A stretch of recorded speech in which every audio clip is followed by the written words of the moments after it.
May 27, 1942, Pearl Harbor Naval Shipyard. The tropical air is thick with diesel fumes and the ghost of burning oil, a scent no one here has forgotten since December 7. Dockworkers and sailors rush across steel catwalks, boots clanging in hollow echoes against the hull of the battered USS Yorktown. Fresh from the Battle of the Coral Sea, America's first naval engagement fought entirely by aircraft. Never ship to ship, the Yorktown limps back into harbor.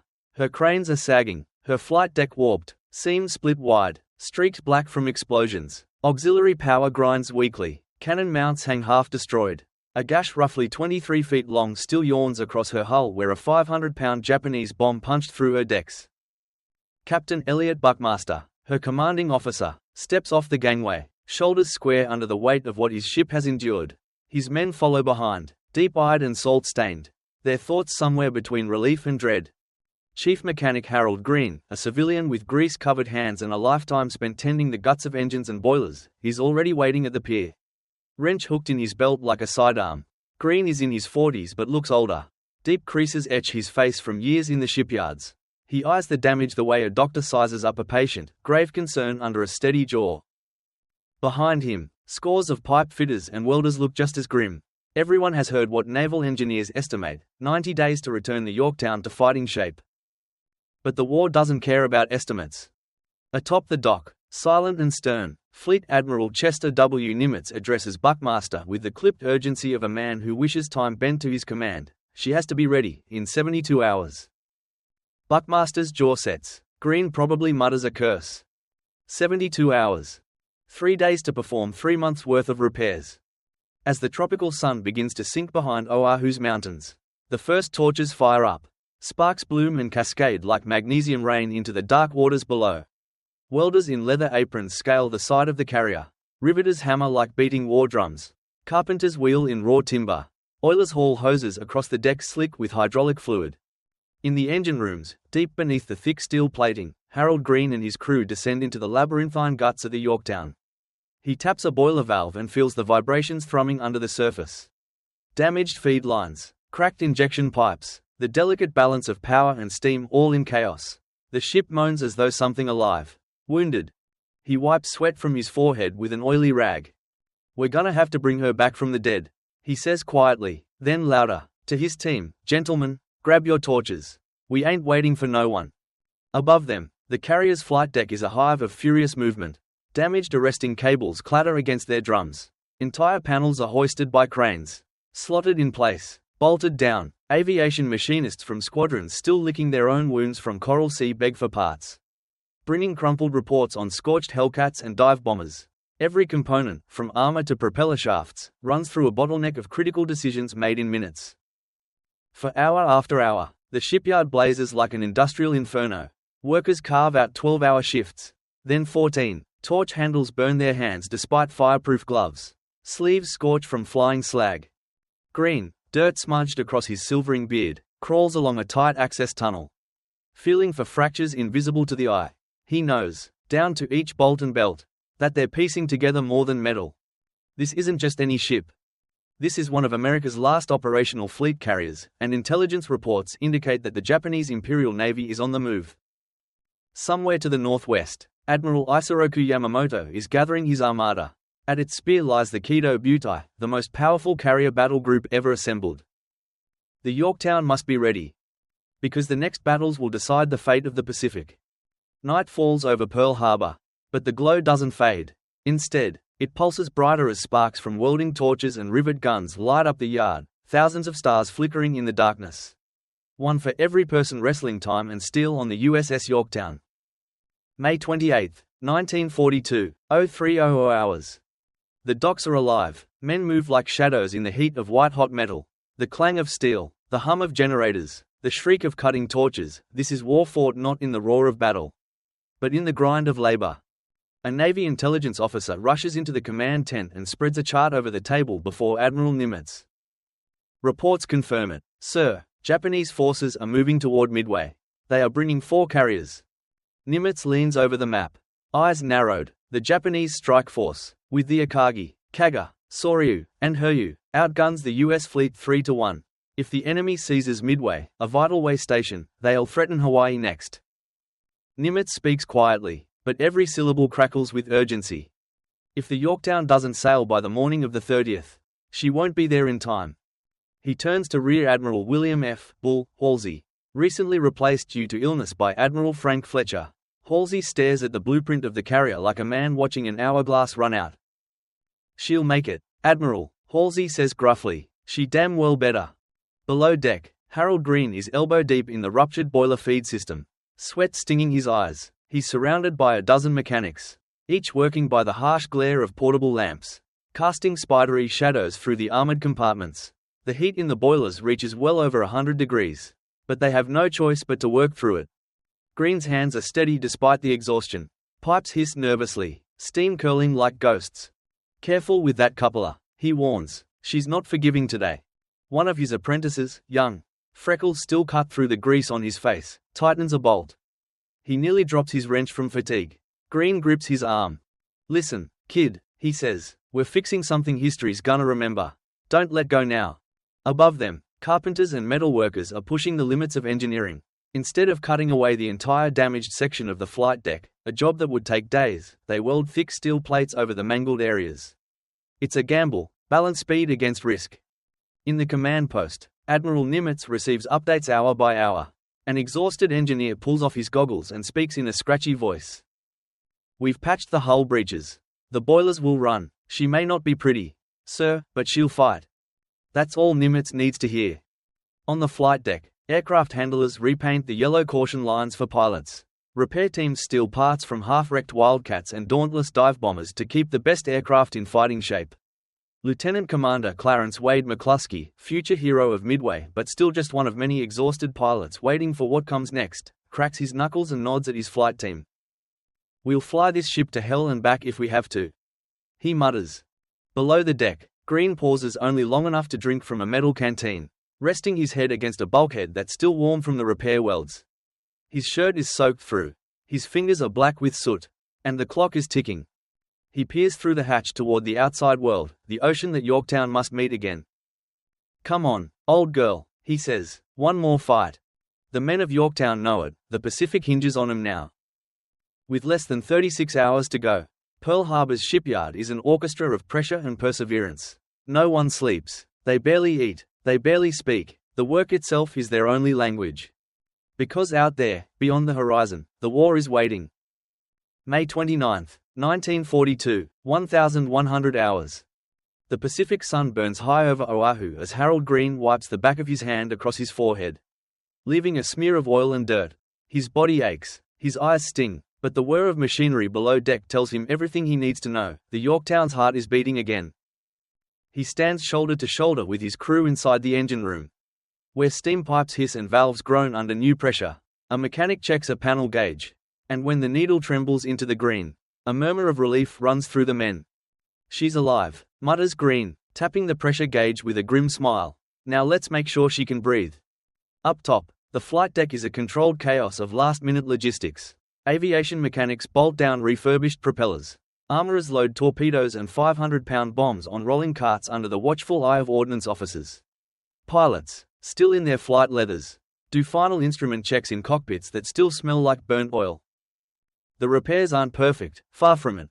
The carrier's electrical systems flicker, sometimes under strain. Deck plating creaks under weight that wasn't originally designed for it. But she's no longer a wounded relic. She is, miraculously, combat-ready. Yet even miracles come with doubt. In the operations tent ashore, Nimitz leans over the final status report from the shipyard commander. Damage control teams have rigged emergency patches everywhere possible. Tools and welding torches still litter the passageways. There isn't time to make her pretty. She is a warship reborn in haste, and she must leave now. Nimitz turns with steely resolve. "Signal the Yorktown," he orders. "Prepare for immediate departure." By dusk, the gangways are gone, lines are hauled in, tugs push gently against her hull as the carrier eases out of dry dock, leaving a path strewn with steel shavings, charred metal, and exhaustion in her wake. Thousands of shipyard workers, still in their overalls, some too tired to lift their heads, line the pier. They stand in silence, some salute, some simply watch. Among them is Harold Green, hard hat tucked under one arm. His fingers throb, his shoulders scream, but his spirit has never been sharper. The ship he and his men brought back from the brink is sliding out into the harbor. A sailor on deck spots Green and lifts a hand in salute. Green nods, just once. "Godspeed," he whispers. The Yorktown is guided into the blue expanse of the Pacific. Smoke rising from her stacks. Her fighters lashed down to the deck, her radar turning like an eye scanning the horizon. But the miracle isn't just in the rush to leave port. It's in the unspoken knowledge that everyone aboard, every officer, every mechanic, every pilot, understands what comes next. Barely repaired, still scarred, still weary, the Yorktown is headed straight into the teeth of the Imperial Japanese Navy. Midway awaits. And the fate of the Pacific is about to be decided on her decks. May 30, 1942, Midway bound, Pacific Ocean. The USS Yorktown cuts across the open sea, a grey silhouette against rolling blue. It's not the ship she once was, but in this moment, she is precisely the ship America needs. Days pass in constant drill. Captain Elliot Buckmaster runs his men through battle stations over and over. Hull patches groan, but they hold. Below deck, Harold Green makes his rounds, crawling through maintenance spaces with a lantern at his hip. He stops often to listen, to the pump hum, to the shaft shudder, to the whine of the ship's very bones. She has flaws now, weaknesses, but she responds. That alone is a small miracle. Green doesn't have time to admire it.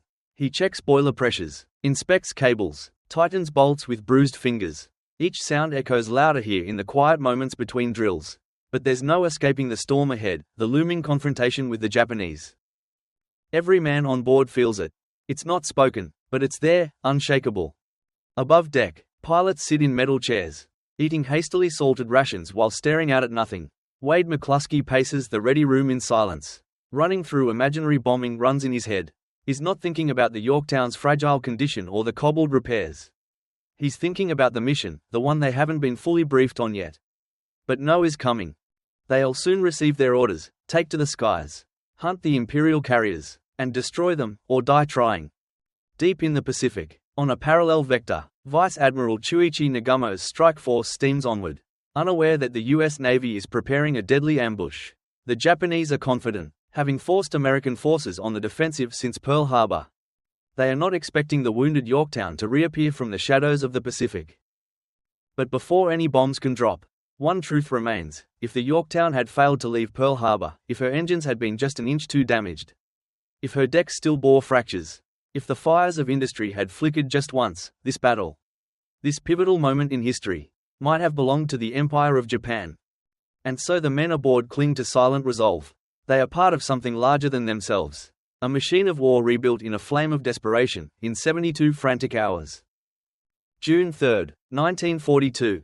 Midway lies on the horizon. Small, strategic, crucial. Scouts are already in the air, searching the sea. Captain Buckmaster stands on the bridge, binoculars to his eyes. The deck beneath his feet creaks. The air is alive with radio chatter. Enemy carriers likely in Quadrant 215. Task Force 16 ready. This is it, Buckmaster says softly. He turns and sees Green on deck, wrench still hooked into his belt even in the midst of war. Green nods. The salute between the two men is not of formality, but of shared burden. The next hours will change everything. June 4, 1942, 0430 hours. Midway Atoll. The soft coastal wind stirs the palm fronds on Sand Island. Marine artillery crews and lookout posts hunker down over their spotting scopes, peering into the dark blue horizon that hides untold enemies. The battle for the Pacific is about to begin. Aboard the USS Yorktown, the pre-dawn gloom is shattered by the clang of the General Quarters alarm. General Quarters, General Quarters, all hands to battle stations. Deck crews burst into motion. Pilots rush to their planes, flight crews dash across the flight deck. The smell of aviation gasoline and grease hangs heavy in the air. In the cavernous hangar below, ordnance teams arm the Douglas SBD Dauntless dive bombers and Grumman Wildcats. Captain Buckmaster watches the flight deck come alive and turns to Lieutenant Commander C. Wade McCluskey, the Air Group Commander. "Your men are the tip of the spear," Buckmaster says. McCluskey nods, his expression is set. "We'll find them." The ship's engines churn violently to bring her into the wind, a risky maneuver given her fragile repairs. Below deck, Harold Green feels the vibrations shuddering through the entire frame of the ship. He crouches near the feed pumps, listening. The pipes rattle but hold. She's doing her best, he thinks, just like the rest of us. Topside, with sunrise smearing the horizon in blood-orange streaks, The order comes. Launch aircraft. One by one, the Yorktown's fighters and bombers splutter to life, their propeller blades catching the light. Deck crew hook chains to wings. Pull away, salute, and the first Wildcats are thrust into the sky. Then the Dauntlesses. The last plane clears the deck, and the carrier feels momentarily light, like a held breath. The men left behind watch the silhouettes shrink into specks on the horizon. They know what those pilots are flying toward. 4 Japanese carriers, Akagi, Kaga, Soryu, Hiryu, advancing with lethal force toward Midway. At 1020 hours, McCluskey and his squadrons find the enemy. After a harrowing search, McCluskey spots a lone Japanese destroyer speeding north, a likely sign of pursuit. He trusts his instincts, alters course, and within minutes, there they are. The enemy fleet. Like behemoths of steel, the Japanese carriers glide through the blue expanse, launching wave after wave of aircraft against Midway's defenders. Their flight decks are filled with armed and fueled bombers, perfect targets. Attack! McCluskey shouts into his radio. The dauntless dive bombers peel down from 14,000 feet, engines screaming, wings shuddering. The sight is terrifying, like steel hawks in a death dive. While Task Force 16's Enterprise and Hornet squadrons begin their runs, the Yorktown's aircraft swoop in from above, unseen until it's too late.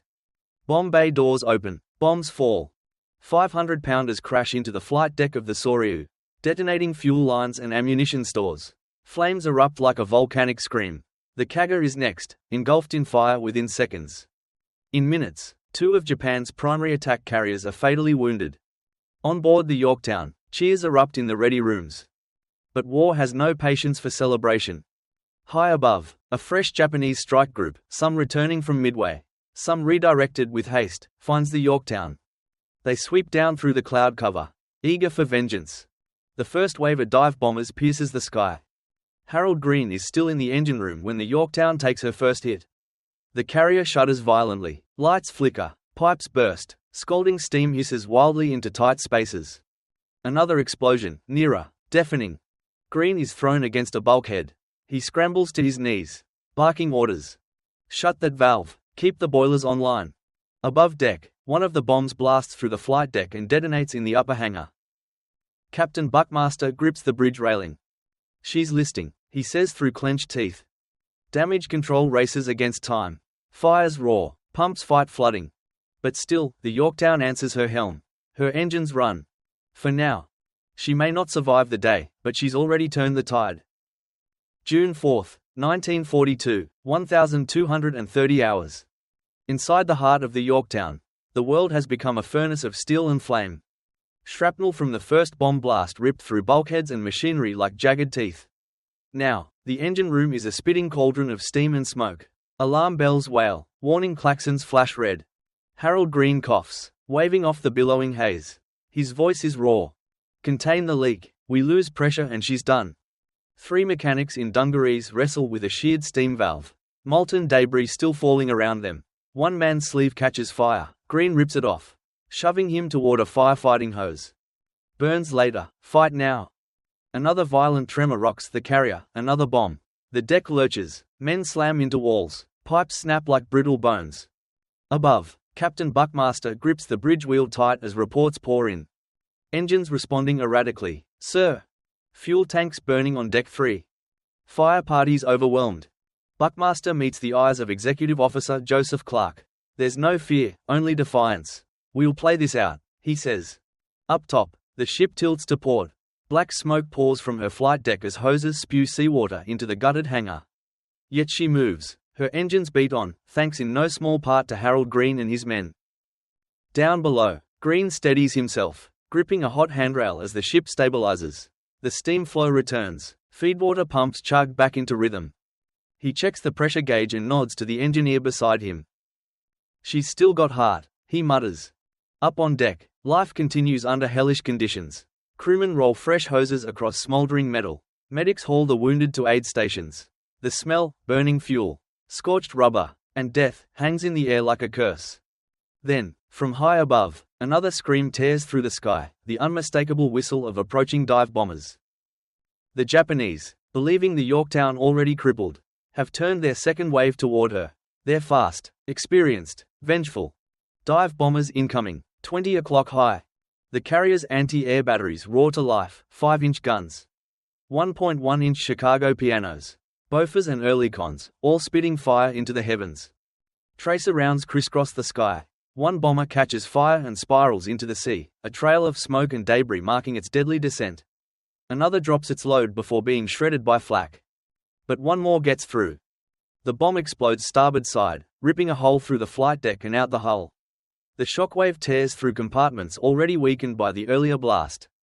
Men are thrown like ragdolls. Gas lines burst. Silence follows, the numb, stunned quiet that only devastation can bring.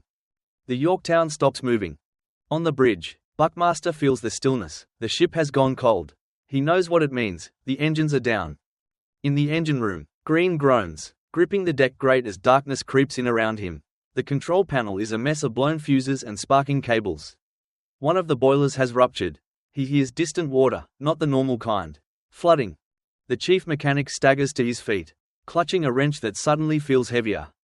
No, he says through clenched teeth. Not yet, not this ship, not today. He rounds up his crew, those still standing, and starts barking orders with the fire of a man who refuses to let history write his last line just yet. We're going to patch that boiler and get her moving. Sir, it's flooded. Then pump it out. You want to die standing here? The men scramble, pumps are engaged, bulkheads sealed, steam lines rerouted in ways the designers never imagined.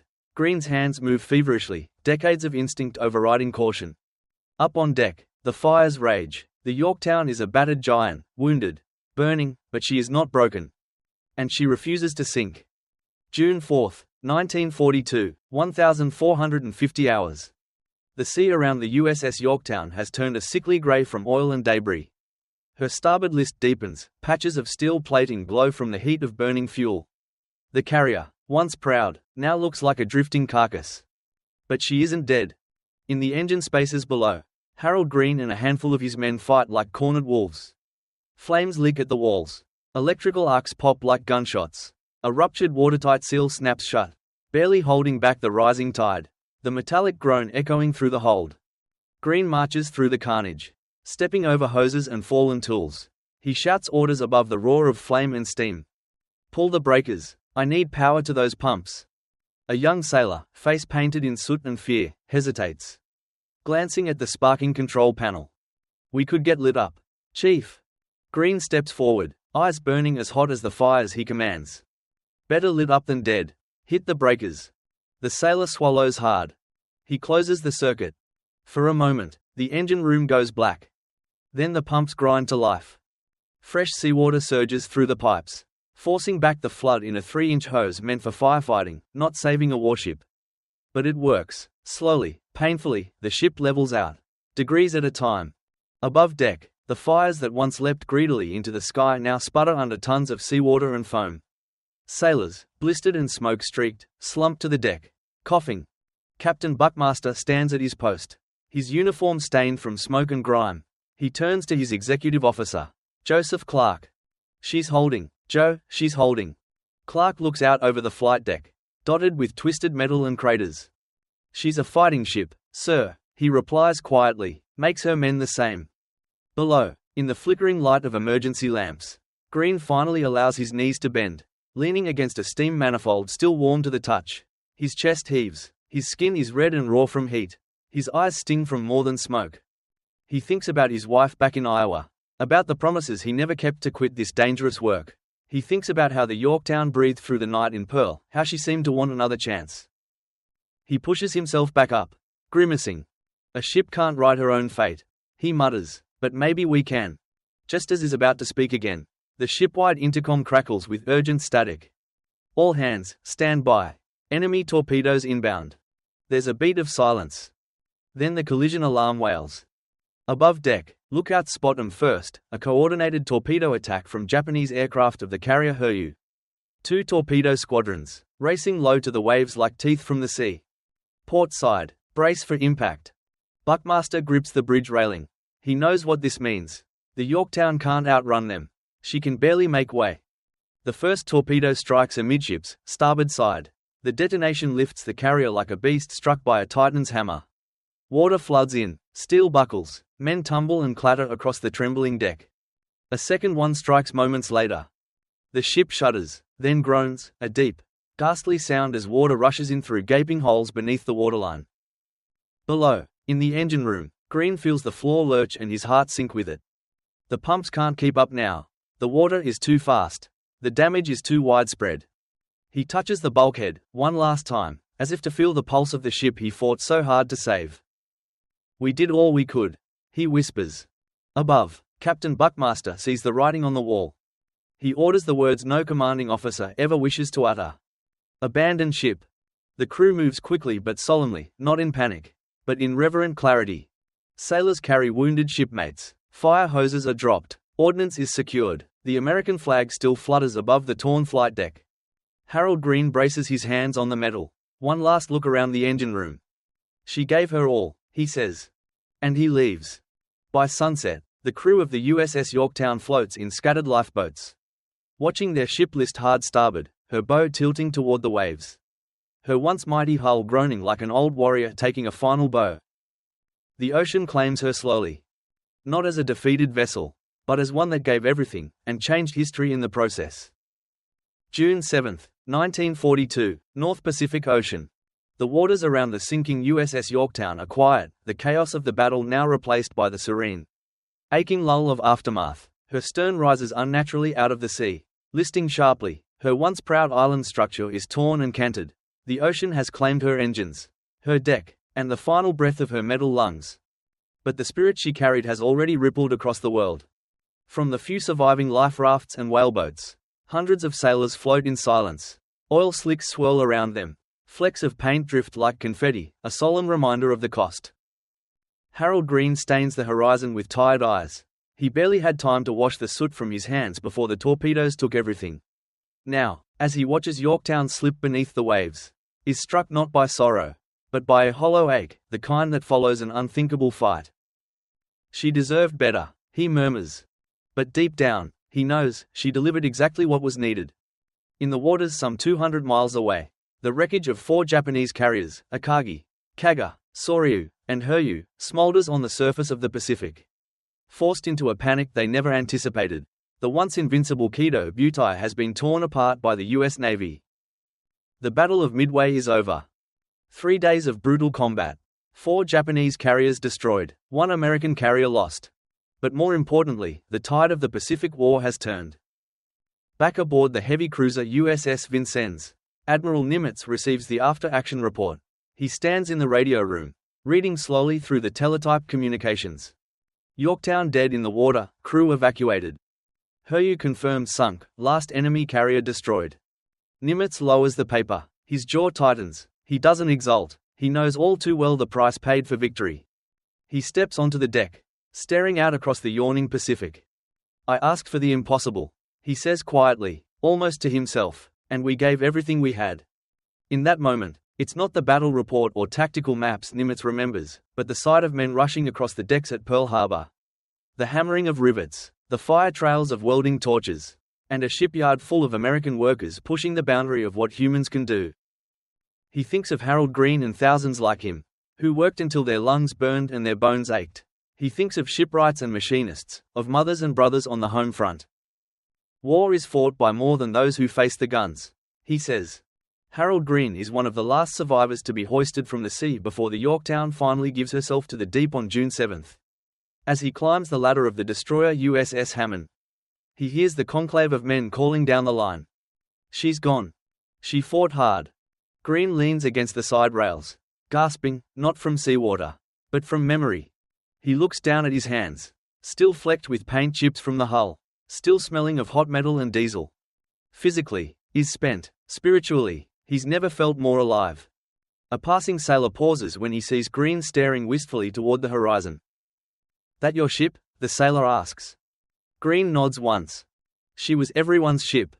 June 1942 passes into memory.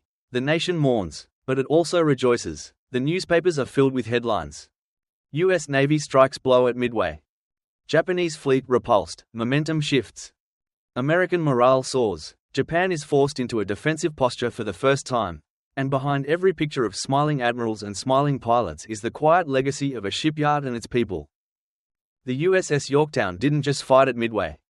She made Midway possible. And somewhere in Iowa, Months later, Harold Green sits on the porch of his modest home with a cup of coffee in hand, looking up at the stars. He smiles at the quiet night sky, knowing what it cost, and what it saved. He hears the distant echo of torches on steel, the hum of engines, and somewhere out there, the ghost of a proud carrier drifting somewhere beneath the endless sea. She didn't leave by choice, but she left with honor.